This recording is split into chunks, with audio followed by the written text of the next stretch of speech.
Now, mental health we can't say it's not an issue. It's definitely come front and center, especially during this pandemic. See, that's one of my reminders. So that just shows you how productive my productive planning. So sorry, I'll just continue shortly. Just give me a second. Yeah. So basically, yeah. So different people are going to experience this in different ways. There's absolutely no way of saying there's one cookie cutter approach to it. And I don't want to marginalize or minimize the scale to which people are being impacted, especially since we started off with the topic of loneliness and managing loneliness and stuff, because people all see themselves as a reflection of other people. Right? So I am your friend and I am his daughter and blah, blah, blah. So now all of a sudden, all of those people are not close by. And in fact, they aren't even reachable because they're all struggling for their lives. And, everyone has got issues. So even the people who were available to you earlier, either in office or at home or whatever, are no longer available. So, but I would calibrate my answer to this in that, there are people who are probably already suffering with pre-existing mental conditions.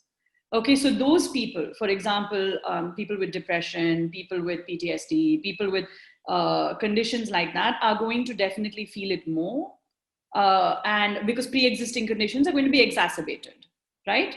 So, however, people who, let's assume, have no pre-existing conditions are also going to feel a little bit of a dip, because we live between highs, right? We live between the highs of, okay, I'm at work. Oh, somebody said I look good. Oh, okay, I'm wearing like my new pair of shoes. Oh, okay, fine. And oh, okay, my project is being, somebody likes it. My boss gave me a compliment. We're always going from one state of validation to the other, right? And that is the process that we call life. However, and it is the absence of that we're feeling as to be depressed or not, because what is it that we're looking for from the other person besides like physical needs? I'm just saying emotionally, what are we looking at? I want you to smile at me and say, you're happy to see me because what? I'm great.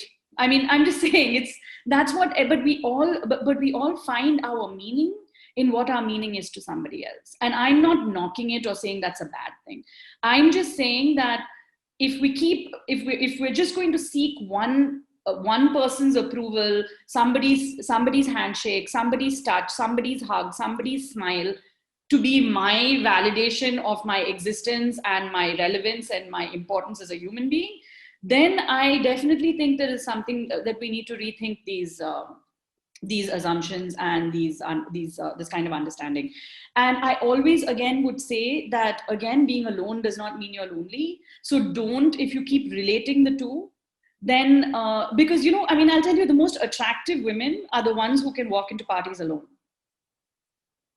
Okay, so I would like to, not to turn this into a women empowerment speech, but I'm just saying that is one of the most attractive qualities, because you have it in you. You don't need to. Do you know how many people feel scared about walking into parties alone?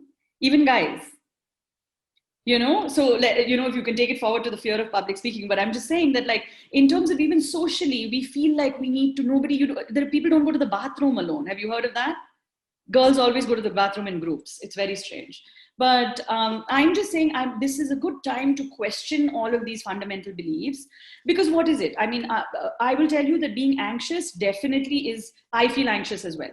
So let me definitely qualify. I'm very normal. In fact, I feel over anxious because especially with my background, having been through a traumatic car accident and stuff, for me, most situations are dealt with a heightened sense of awareness.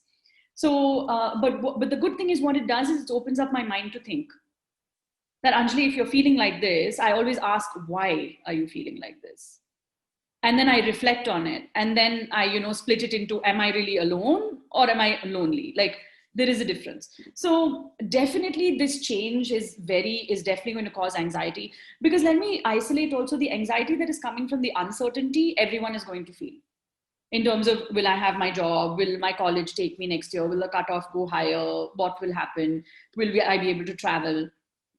But the only way I would recommend that people assuage themselves is Keep yourself busy, research the things you're concerned about, talk to friends who are experiencing the same thing. It is highly unlikely that you're experiencing it alone. That you're the only, if you go to a school, there must be 100 other people in that school. Or, reach out. I would definitely say reach out to other people if you need to have a chat, even if it is over the phone. What's the big deal? At least their voice can comfort you. And, I think, like I say, Google is your best friend, or maybe your worst enemy. I don't know. But I do believe that there are so many resources out there, now for us to reach out to, just to keep ourselves reassured of what's going on. Because what is the most you can do? Stay abreast of the news, stay abreast of what's happening, and prepare yourself for whatever be the outcome.